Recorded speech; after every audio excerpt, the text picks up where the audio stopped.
Chapter 1.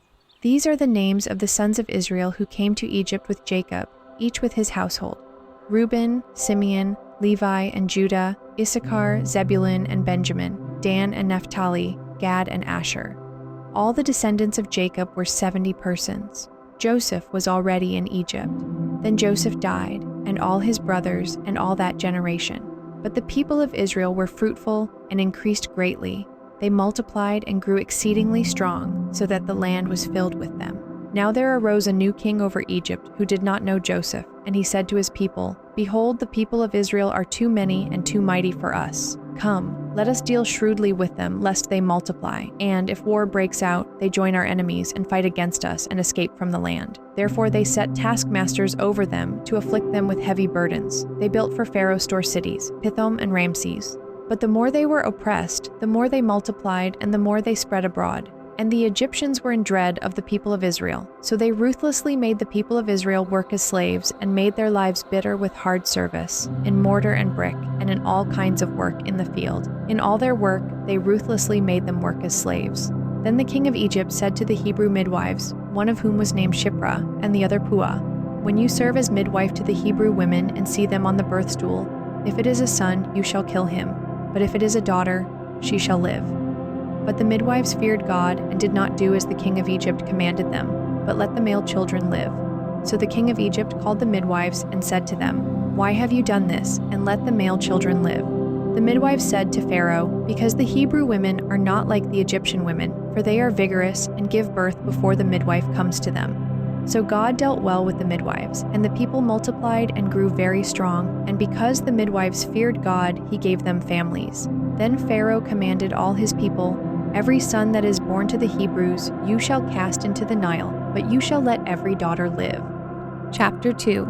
Now a man from the house of Levi went and took as his wife a Levite woman.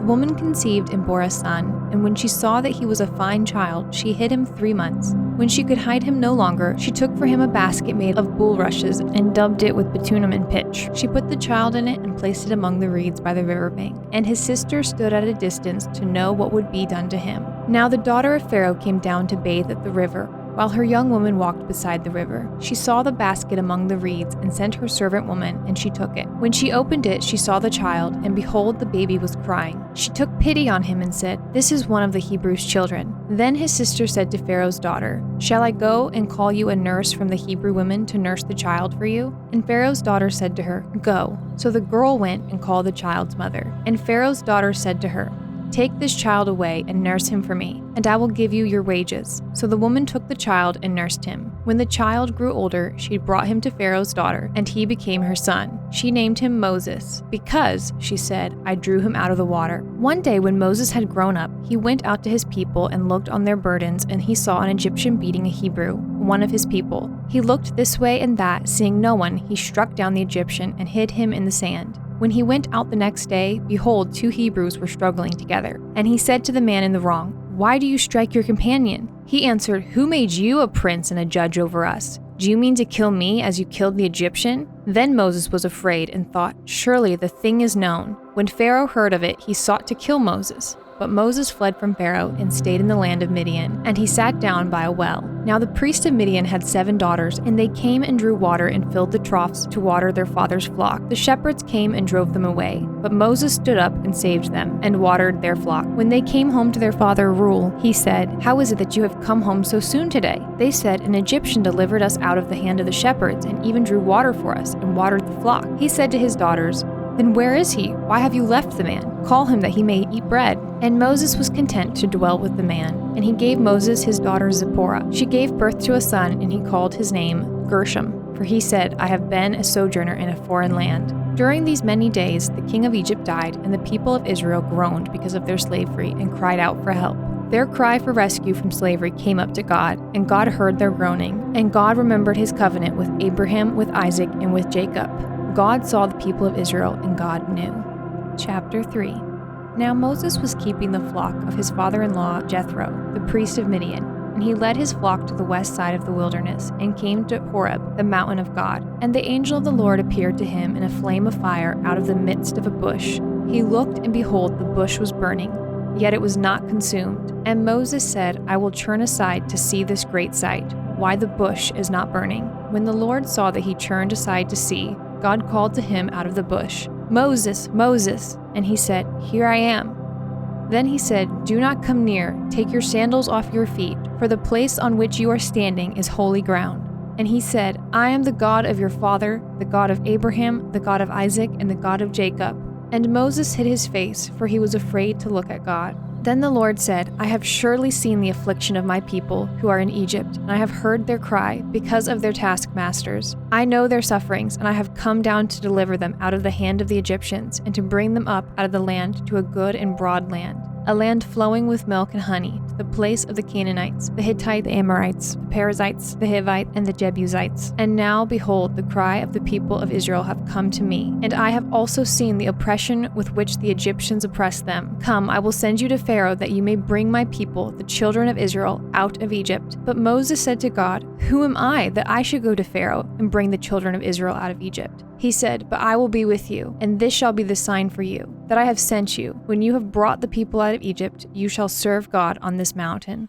Then Moses said to God, If I come to the people of Israel and say to them, The God of your fathers has sent me to you, and they ask me, What is his name? What shall I say to them? And God said to Moses, I am who I am. And he said, Say this to the people of Israel, I am has sent me to you. God also said to Moses, Say this to the people of Israel, The Lord, the God of your fathers, the God of Abraham, the God of Isaac, and the God of Jacob, has sent me to you. This is my name forever.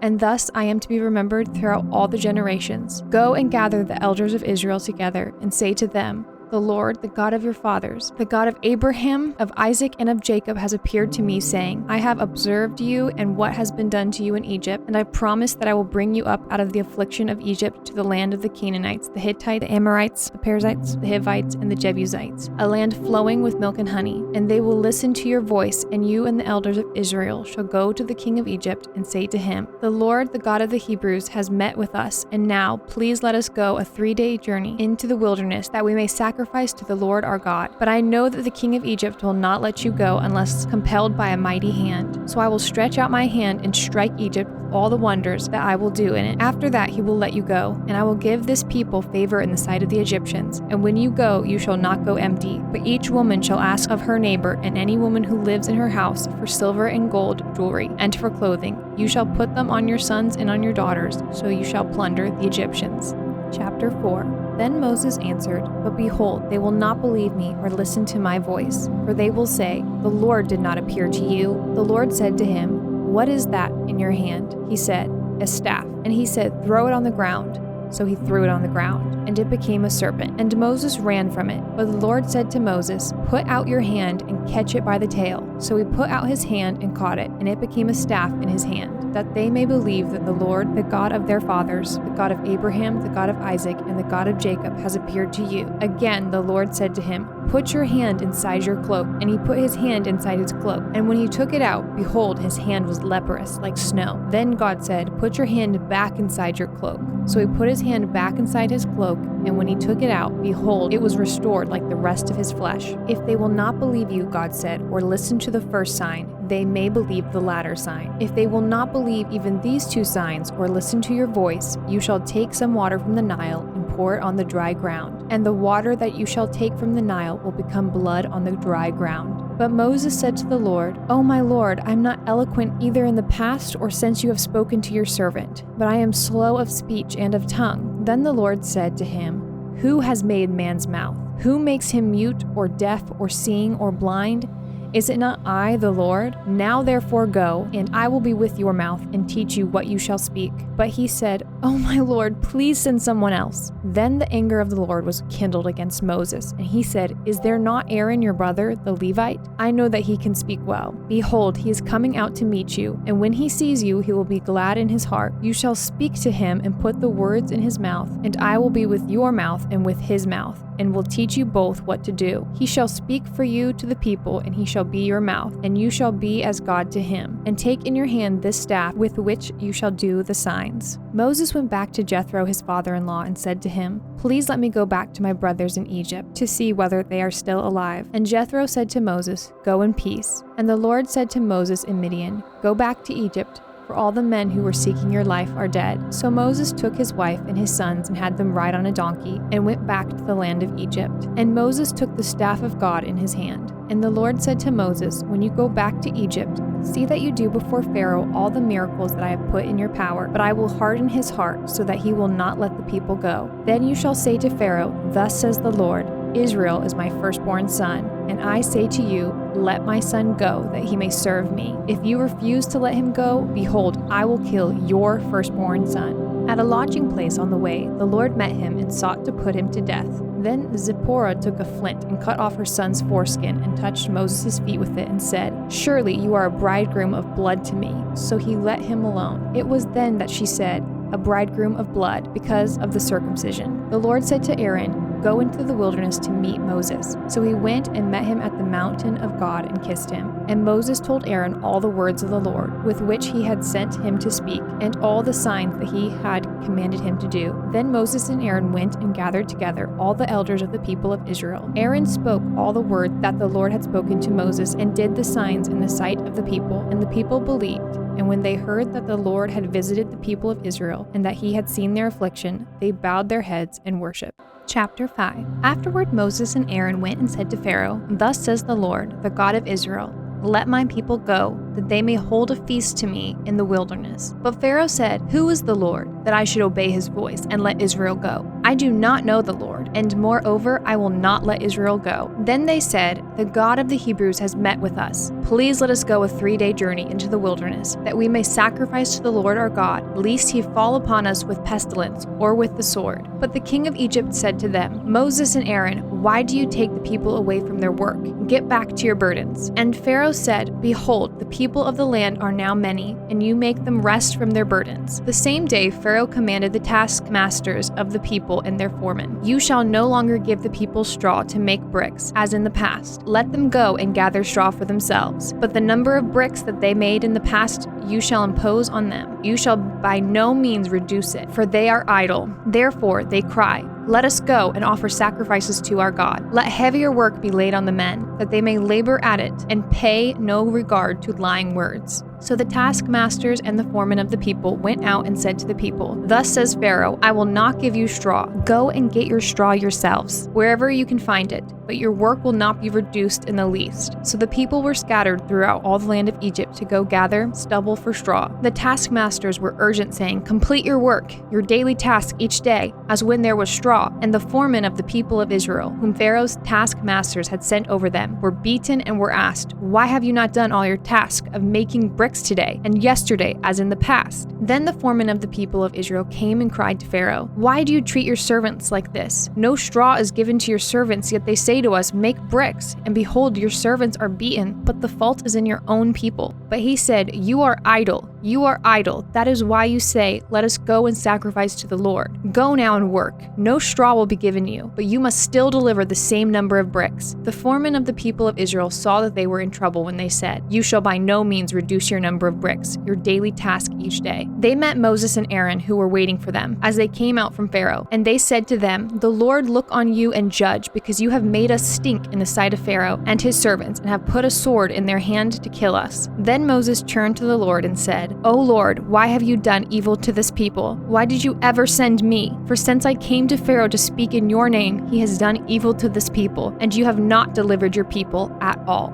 Chapter 6. But the Lord said to Moses, "Now you shall see what I will do to Pharaoh. For with a strong hand he will send them out, and with a strong hand he will drive them out of his land." God spoke to Moses and said to him, "I am the Lord. I appeared to Abraham, to Isaac, and to Jacob as God Almighty, but by my name, the Lord. I did not make myself known to them. I also established my covenant with them to give them the land of Canaan, the land in which they lived as sojourners. Moreover, I have heard the groaning of the people of Israel, whom the Egyptians hold as slaves, and I have remembered my covenant. Say therefore to the people of Israel, I am the Lord, and I will bring you out from under the burdens of the Egyptians, and I will deliver you from slavery to them, and I will redeem you with an outstretched arm and with great acts of judgment. I will take you to be my people, and I will be your God, and you shall know that I am the Lord your God, who has brought you out from under the burdens of the Egyptians. I will bring you into the land that I swore to give to Abraham, to Isaac, and to Jacob. I will give it to you for a possession. I am the Lord. Moses spoke thus to the people of Israel, but they did not listen to Moses because of their broken spirit and harsh slavery. So the Lord said to Moses, "Go in, tell Pharaoh, king of Egypt, to let the people of Israel go out of his land." But Moses said to the Lord, "Behold, the people of Israel have not listened to me. How then shall Pharaoh listen to me? For I am of uncircumcised lips." But the Lord spoke to Moses and Aaron and gave them a charge about the people of Israel and about Pharaoh king of Egypt, to bring the people of Israel out of the land of Egypt. These are the heads of their fathers' houses. The sons of Reuben, the firstborn of Israel: Hanok, Palu, Hezron, and Carmi. These are the clans of Reuben. The sons of Simeon: Jemuel, Jamin, Ohad, Jachin, Zohar, and Shaul, the son of a Canaanite woman. These are the clans of Simeon. These are the names of the sons of Levi according to their generations: Gershon, Kohath, and Merari, the years of the life of Levi being 137 years. The sons of Gershon: Libni and Shimei by their clans. The sons of Kohath: Amram, Idjar, Hebron, and Uziel, the years of the life of Kohath being 133 years. The sons of Merari: Mahli and Mushi. These are the clans of the Levites, according to their generations. Amram took as his wife Jochebed, his father's sister, and she bore him Aaron and Moses, the years of the life of Amram being 137 years. The sons of Izhar: Korah, Nepheg, and Zikri. The sons of Uziel: Mishael, Elzaphan, and Sithri. Aaron took as his wife Elisheba, the daughter of Aminadab and the sister of Nahshon, and she bore him Nadab, Abihu, Eleazar, and Ithamar. The sons of Korah: Asir, Elkanah, and Abiasaph. These are the clans of the Korahites. Eleazar, Aaron's son, took as his wife one of the daughters of Putiel, and she bore him Phinehas. These are the heads of the fathers' houses of the Levites by their clans. These are the Aaron and Moses, to whom the Lord said, "Bring out the people of Israel from the land of Egypt by their hosts." It was they who spoke to Pharaoh king of Egypt about bringing out the people of Israel from Egypt, this Moses and this Aaron. On the day when the Lord spoke to Moses in the land of Egypt, the Lord said to Moses, "I am the Lord. Tell Pharaoh king of Egypt all that I say to you." But Moses said to the Lord, "Behold, I am of uncircumcised lips. How will Pharaoh listen to me?" Chapter 7. And the Lord said to Moses, "See, I have made you like God to Pharaoh, and your brother Aaron shall be your prophet. You shall speak all that I command you, and your brother Aaron shall tell Pharaoh to let the people of Israel go out of his land. But I will harden Pharaoh's heart, and though I multiply my signs and wonders in the land of Egypt, Pharaoh will not listen to you. Then I will lay my hand on Egypt and bring my host, my people, the children of Israel, out of the land of Egypt by great acts of judgment. The Egyptians shall know that I am the Lord when I stretched out my hand against Egypt and bring out the people of Israel from among them." Moses and Aaron did so. They did just as the Lord commanded them. Now Moses was 80 years old and Aaron 83 years old when they spoke to Pharaoh. Then the Lord said to Moses and Aaron, "When Pharaoh says to you, 'Prove yourselves by working a miracle,' then you shall say to Aaron, 'Take your staff and cast it down before Pharaoh, that it may become a serpent.'" So Moses and Aaron went to Pharaoh and did just as the Lord commanded. Aaron cast down his staff before Pharaoh and his servants, and it became a serpent. Then Pharaoh summoned the wise men and the sorcerers, and they and the magicians of Egypt also did the same by their secret arts. For each man cast down his staff, and they became serpents. But Aaron's staff swallowed up their staffs. Still, Pharaoh's heart was hardened, and he would not listen to them, as the Lord had said. Then the Lord said to Moses, "Pharaoh's heart is hardened. He refuses to let the people go. Go to Pharaoh in the morning as he is going out to the water. Stand on the bank of the Nile to meet him, and take in your hand the staff that turned into a serpent. And you shall say to him, 'The Lord, the God of the Hebrews, sent me to you, saying, Let my people go, that they may serve me in the wilderness. But so far you have not obeyed. Thus says the Lord, by this you shall know that I am the Lord. Behold, with the staff that is in my hand I will strike the water that is in the Nile, and it shall turn into blood. The fish in the Nile shall die, and the Nile will stink, and the Egyptians will grow weary of drinking water from the Nile." And the Lord said to Moses, "Say to Aaron, Take your staff and stretch out your hand over the waters of Egypt, over their rivers." their canals and their ponds, and all their pools of water, so that they may become blood, and there shall be blood throughout all the land of Egypt, even in vessels of wood and in vessels of stone. Moses and Aaron did as the Lord commanded. In the sight of Pharaoh and in the sight of his servants, he lifted up the staff and struck the water in the Nile, and all the water in the Nile turned into blood. And the fish in the Nile died, and the Nile stank, so that the Egyptians could not drink water from the Nile. There was blood throughout all the land of Egypt, but the magicians of Egypt did the same by their secret arts. So Pharaoh's heart remained hardened, and he would not listen to them, as the Lord had said. Pharaoh turned and went into his house, and he did not take even this to heart. And all the Egyptians dug along the Nile for water to drink, for they could not drink the water of the Nile. 7 full days passed after the Lord had struck the Nile.